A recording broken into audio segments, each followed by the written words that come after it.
Hi friends, welcome to Jaya's garden. இன்றைக்கி ஒரு முக்கியமான ஒரு பதிவு தாங்க. நான் 2 நாளாகவே அந்த வீடியோவை போடணும்னு நினச்சிட்டு போட முடியாததுனால இன்றைக்கி போட்டே ஆகணும் அப்படிங்கிற கண்டிஷனுக்கு நான் போட வந்திருக்கேன். அதுக்கு முன்னாடி நீங்கள் ஜெயாஸ் கார்டன் சேனலை சப்ஸ்கிரைப் பண்ணலைன்னா சப்ஸ்கிரைப் பண்ணிக்கோங்க. அப்படியே பக்கத்தில் இருக்கக்கூடிய பெல் ஐக்கான ஆல் ஆப்ஷன் போட்டு வச்சுக்கோங்க. ஃப்ரெண்ட்ஸ், என்ன வீடியோ அப்படின்னாக்க ஃப்ரெண்ட்ஸ், நேற்று 2 சனி ஞாயிறு 2 நாளில் இல்லை வெள்ளிக்கிழமையிலேருந்தே கூட சொல்லலாங்க, ஒரு நாளைக்கு ஒரு 500 அட்ரஸாவது வந்து விழுதுங்க. என்னால் அந்த அட்ரஸை கூட எடுத்து டைரியில் எழுத முடியாத அளவுக்கு இப்போ வந்து மக்கள் வந்து சீடு கேட்குறாங்க. எனக்கு ரொம்ப சந்தோஷம், நம்மளோட ஃபேமிலி பெருசாகிட்டுருக்குது, அதுக்கு ரொம்பவே சந்தோஷம். ஆனால் சீடு கேட்குற எல்லாருமே வந்து சப்ஸ்கிரைப் பண்ணுறதில்ல, சப்ஸ்கிரைப் பண்ணாலும் பார்க்குறது கிடையாது வீடியோவை அப்படிங்கிறது எனக்கு தெரியும். சரி, அதை பற்றியெல்லாம் நான் எதுவும் சொல்ல வரல. என்னோடய சிரமத்தை உங்ககிட்ட நான் சொல்லலாம்னு நினைக்கிறேன். டைரியில் எழுதிட்டு அதுக்கப்புறம் கவரில் எழுதி அதை போஸ்ட் பண்ணுறது அப்படிங்கிறது வந்து எனக்கு ரொம்ப ரொம்ப ரொம்ப கஷ்டமாக மாறிடுச்சு. ஏன்னா ஏகப்பட்ட பேர் கேட்குறாங்க, எப்படி ஏற்கனவே 1000 அட்ரஸுக்கு 325 பேருக்கு தான் அனுப்பியிருக்கேன். அதுவே எனக்கு கண்ணை கட்டி காட்டில் விட்ட மாதிரி ஒரு மலைப்பாக இருக்குது. அதுவும் இப்போ கவர்மெண்ட் எக்ஸாம் வேறு வரப்போது, அடுத்த மார்ச் 3ஆம் எக்ஸாம் டியூட்டி வந்துச்சுன்னா வரும்போதே கால்வலியோடு தான் வருவோம். வந்து இந்த வேலையை பார்க்க முடியாது. அப்புறம் டிலே ஆகிட்டே போச்சுன்னா மக்கள் என்னம்பாங்க.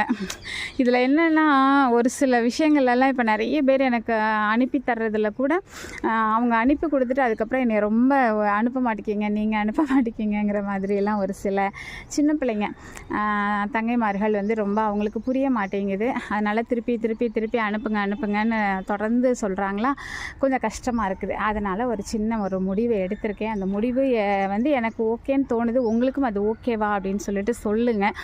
என்ன அப்படின்னாக்க, இனி சீடு வாங்கணும்னு நினைக்கிறவங்க, நான் சீடு கொடுக்குறதுல உங்ககிட்ட நான் எந்த ஒரு மாற்று கருத்தும் எனக்கு இல்லைங்க. எப்போதும் போல் நான் என்றைக்குமே உங்களுக்கு நான் சீடு பகிர்ந்துக்கிட்டே இருப்பேன். இப்போ வேறு நமக்கு வந்து ஒரு சில சீடெல்லாம் வந்திருக்கு. ஸோ அடுத்து இப்போ நான் அனுப்ப போகிறவங்களுக்கு அந்த சீடையும் சேர்த்து போட்டு தான் அனுப்ப போகிறேன். ஸோ லேட்டாக வாங்குறவங்களாம் லக்கியஸ்ட் பர்சன், சரிங்களா? அது ஒன்றும் பிரச்சனை இல்லை, இருக்க வரைக்கும் நான் எல்லாத்தையும் கொடுத்துருவேன். எனக்கு 2 எடுத்துச்சு. என்ன முடிவு பண்ணியிருக்கேன்னா, எனக்கு அட்ரஸ் எழுதுறது வைக்கிறதெல்லாம் டிலே ஆகிறனாலே நான் டிலே பண்ணுறேன். அது போக நான் வந்து சீடு பேக்கிங் நான் தான் பண்ணி ஆகணும், வேறு வழி இல்லை, அதை நான் செஞ்சிடுறேன். ஆனால் நீங்கள் என்ன பண்ணுங்க அப்படின்னா, நான் அதுக்காக சீடுக்கோ இல்லை போஸ்டலுக்கோ உங்ககிட்ட காசு கேட்க மாட்டேன். அதுக்காக எனக்கு ஒவ்வொரு தடவை போஸ்டல் அனுப்பும்போது 2000 ஆகுது 1000 ஆகுதுன்னு அதை நான் உங்ககிட்ட கேட்க போகிறது கிடையாதுங்க.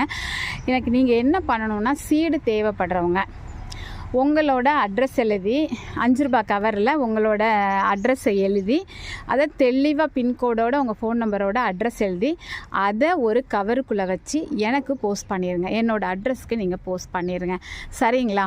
அப்படி யாரோட கவரெல்லாம் வருதோ, எனக்கு அது கொஞ்சம் வேலை, ஒரு 50% வேலை கம்மியாகும் பார்த்திங்களா, அவங்களுக்கெல்லாம் அதே கவரில் அப்படியே இதை போட்டுருவேன், சீடை போட்டு ஒட்டி போஸ்ட் பண்ணிடுவேன். அது எனக்கு வேலை பாதி குறைஞ்ச மாதிரி இருக்கும். ஸோ இனி யாருக்கெல்லாம் வேணுமோ சீடு, அவங்கெல்லாம் உங்களோட செல்ஃப் அட்ரஸ் எழுதின ஒரு கவருக்குள்ளே வச்சு எனக்கு அனுப்பிவிடுங்க. அதை நான் அப்படியே உங்களுக்கு போஸ்ட் பண்ணிடுறேன். வேறு வழியே இல்லைங்க. அப்படி நான் மட்டும்தான் என்னால் சீடை தொடர்ந்து கொடுக்க முடியும் போல். ஏன் அப்படின்னா, ஒரு சகோதரி நேற்று கேட்டிருக்காங்க, நீங்கள் எப்போ வீடியோ வந்து போஸ்ட் பண்ணீங்களோ நான் அடுத்த செகண்ட் உங்களுக்கு வந்து நான் அட்ரஸை வாட்ஸ்அப்பில் அனுப்பினேன். ஏன்னா உங்கள் நம்பர் என்கிட்ட இருந்தது. ஆனால் 325 பேருக்கு அனுப்பியும் எனக்கு இன்னும் கூட வரலை. நான் 2வது பேட்ச்லையாவது வரும்னு வெயிட் பண்ணேன், இன்னுமே எனக்கு வரலை அப்படின்னு சொல்லி கேட்குறாங்க. அது கொஞ்சம் எனக்கு வருத்தமாக தான் இருந்தது. ஆனால் எப்படி இதையெல்லாம் வேலை பார்த்துட்டு, சேனலை பார்த்துட்டு, இந்த மாதிரி வீட்டில் அம்மாவை பார்த்துட்டு, இங்கே தோட்டத்தை பார்த்துட்டு, இதை வந்து என்னால் கரெக்டாக, அது ஏன் மேலே தப்பு நான் ஒத்துக்கிறேன், சாரியும் நான் கேட்டுக்கிறேன். அதை வந்து என்னால் வந்து ஆர்கனைஸ் பண்ணி என்னால் செய்ய முடியலை. ஃபஸ்ட்டு நீங்கள் அனுப்புனீங்க, செகண்ட் நீங்கள் அனுப்புனீங்கன்னு கரெக்டாக அந்த டேட்டு பார்த்து டைம் பார்த்து நான் அதை வந்து என்ட்ரி போட்டு அனுப்பணும்னா நான் வீட்டில் இருக்கணுங்க. இதை வந்து ஃபுல் டைம் யூடியூபராக இருக்கணும் நான். அப்படின்னா மட்டும்தான் என்னால் அந்த அளவுக்கு நீங்கள் எதிர்பார்க்குற மாதிரி பர்ஃபெக்டாக என்னால் கொண்டு வர முடியும். ஸோ அதனால் என்னை மன்னிச்சிடுங்க. இதுக்கு இப்போ ஒரே ஒரு ரெமெடி, செல்ஃப் அட்ரஸை யாரெல்லாம் அனுப்பி எனக்கு தரீங்களோ அவங்களுக்கெல்லாம் உடனடியாகனா உடனே நான் தான் செல்ஃப் அட்ரஸ் எழுதி முடிச்சுட்டு ஏன் இன்னும் அனுப்பலை அப்படின்லாம் சண்டை போடக்கூடாது. எனக்கு டைம் இருக்கும்போது, சரிங்களா, நான் அனுப்பி தந்துடுவேன். ஆனால் எனக்கு கொஞ்சம் ஈஸியாக இருக்கும் அப்படின்னு நான் நினைக்கிறேன். அதுக்கு உங்களுக்கு ஓகேனா எனக்கு அனுப்புங்க. அனுப்பிட்டு கொஞ்சம் பொறுமையாக இருங்க, சூழ்நிலைகளை புரிஞ்சுக்கோங்க, என்னையும் கன்சிடர் பண்ணி என்னோடய சூழ்நிலையில் புரிஞ்சு பொறுமையாக வாங்கிக்கோங்க. நான் 10 தொட்டி ரெடியாக வச்சுருக்கேன், உடனடியாக நீங்கள் தாங்க அப்படின்லாம் என்னை வந்து இது பண்ணாதீங்க. சரிங்களா ஃப்ரெண்ட்ஸ்? இது எனக்கு வந்து இது ஓரளவு ரெமடியாக இருக்கும்னு நினைக்கிறேன். உங்களுக்கு அது எப்படின்னு சொல்லுங்கள், இல்லைன்னா வேறு மாதிரி கூட ஐடியா கொடுங்க. ஆனால் நிறைய பேர் சேல்ஸ் என்னால் பண்ணவே முடியாதுங்க. ஃப்ரீயாக கொடுக்கும்போதே வந்து நான் வந்து ஒரு நாளைக்கு ஒரு 500 பேர் 1000 பேருக்கு கொஸ்டினுக்கு ஆன்சர் பண்ண வேண்டியதாக இருக்குது.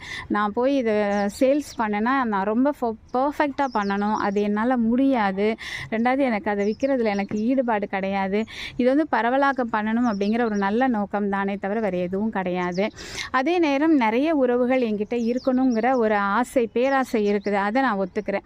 எனக்கும் வந்து எல்லாரும் மாதிரி ஆஹா சில்வர் பட்டன் வாங்கணும், ஆஹா மில்லியனில் இருக்கணும் அப்படின்னு ஆசை. அதுக்காக வந்து எனக்கு பண ஆசை அப்படிலாம் எனக்கு எதுவும் கிடையாது. ஏன்னா கடவுள் கிருபையில் நல்லா வேலை பார்க்குறேன். ஸோ யூடியூப்பில் சம்பாத்தியம் பண்ணணும்னு இல்லை, நிறைய உறவுகள் மில்லியன் உறவுகளை சம்பாதிக்கணும்னு ஆசை இருக்குது. ஆனால் 20,000 தான் இருக்குது.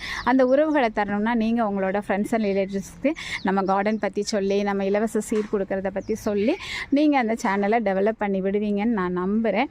எனக்கு ஆசையெல்லாம் வந்து உறவுகள் அதிகமாக இருக்கணும்னு மட்டும்தான். ஏன்னா எனக்கு யூடியூப்பில் நிறைய வருமானம் வந்தால் கூட கண்டிப்பாக நான் வந்து என்ன சொல்கிறது, கஷ்டப்படுற படிக்க முடியாமல் இருக்கிற குழந்தைங்களுக்கு கண்டிப்பாக ஹெல்ப் பண்ணுவேன்.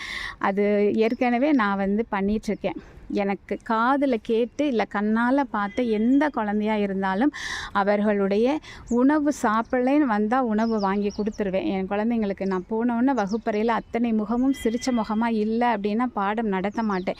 பார்த்துட்டு என்ன பிரச்சனை, சாப்பிட்லையா, வீட்டில் பிரச்சனையா, உடனடியாக உடம்புக்கு முடியல தூங்க வச்சுருவேன். படிப்புங்கிற சுவர் இருந்தால் தான் சித்திரம் வரைய முடியும். மனநிலை நல்லா இருக்கணும், நல்ல ஆரோக்கியமாக சாப்பிடணும், அதிலெல்லாம் நான் எந்த ஒரு காம்ப்ரமைஸும் கொடுக்கறதில்ல.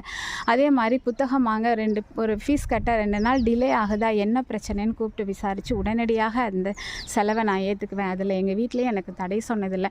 எத்தனையோ குழந்தைங்களை இது வரைக்கும் நான் படிக்க வச்சுக்கிட்டு இருக்கிறேன். அதில் வந்து இன்னும் அதிகமாக நான் செய்கிறதுக்கு எனக்கு இந்த யூடியூப் கண்டிப்பாக ஹெல்ப் பண்ணும். அதுக்கு நீங்களும் அதை புரிஞ்சுக்குவீங்க. மற்றபடி இந்த வருமானம் வச்சு நான் எதுவும் பண்ண போகிறதில்ல. முடியாத குழந்தைகள் கல்வி பெறணும். இந்த உலகத்தில் எல்லாரும் வந்து பணம் இல்லை படிக்கலை அப்படின்னு சொல்லக்கூடாதுங்கிறது மட்டும்தான் என்னுடைய எண்ணம்ங்க. அதுக்காக நான் பாடுபடுவேன் இந்த வருமானத்தை வச்சு, அவ்வளோதான். மற்றபடி நீங்கள் நினைக்கிற மாதிரியோ இல்லை அப்படிலாம் எதுவும் கிடையாது. ஸோ நீங்கள் வந்து சப்போர்ட் பண்ணுங்கள். ரொம்ப பேராசை இந்த 25வது ஆண்டுக்குள்ளே நான் வந்து ஒரு 1 மில்லியன் பட்டன், அந்த 1 மில்லியன் இல்லை, சாரி தப்பாக சொல்லிட்டேன், 1 லேக்குக்கான ஒரு சில்வர் பட்டன் கொடுப்பாங்களா, அதை வாங்கணும்னு எனக்கு ஆசை. அதுக்காக நீங்கள் எல்லோரும் மனசு வச்சிங்கன்னா மட்டும்தான் முடியும். உங்களுடைய உதவியும் சப்போர்ட்டிங் இருந்தால் தான் இதெல்லாம் நடக்கும். அதே மாதிரி இந்த இலவச சீடும் தொடர்ந்து நான் கொடுத்துக்கிட்டே இருப்பேன். அதுக்கு நீங்கள் இந்த மாதிரி அட்ரஸ் எழுதி அனுப்பிட்டீங்கன்னா எனக்கு அது ரொம்ப சுலபமாக இருக்கும். சரிங்களா? அதுக்கு ஓகேவா இல்லை என்ன நான் பண்ணணும் அப்படின்னு சொல்லி நீங்கள் எனக்கு கமெண்ட் பாக்ஸில் ரிப்ளை கொடுங்க. என்னால் என்ன பண்ண முடியும்னு பார்க்குறேன். ஆனால் என்னோடய சூழ்நிலைகளை அறிந்து அதற்கான பதில் கொடுக்கணும்னு சொல்லி அவங்க எல்லாரையுமே கேட்டுக்கிறேன் ஃப்ரெண்ட்ஸ்.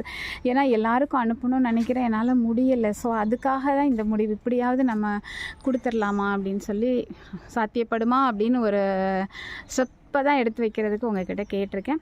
ஓகேன்னா நீங்கள் சொல்லுங்கள், அதுபடி நான் பண்ணுறேங்க. சரிங்களா? ஏன்னா இப்போ கூட இந்த பீக்கி கொஞ்சம் அனுப்பியிருக்காங்க, பீக்கர், நாட்டு பீர்க்கன், அது கொஞ்சம் இருக்குது, ஒரு 10 பேருக்கு வரும்னு நினைக்கிறேன். அதுக்கப்புறம் வந்து மேரிகோல்டு அனுப்பி தந்திருக்காங்க, அது கொஞ்சம் அதிகமாக இருக்குது, அதை வேணால் கொடுத்துர்லாம். எவ்வளோ பேருக்கு வருதோ எல்லாருக்கும் கொஞ்சம் கொஞ்சம் போட்டு விட்டுடலாம். ஆனால் செல்ஃப் அட்ரஸ் நீங்கள் அனுப்புனீங்கன்னா உடனே நான் அதை டிஸ்போஸ் பண்ணதுக்கு எனக்கு வசதியாக இருக்கும் ஃப்ரெண்ட்ஸ். ஓகேங்களா? ஓகே, உங்களோட பதிலுக்காக காத்திருக்கிறேன். உங்களுடைய சகோதரி Jaya. Okay, take care, bye bye.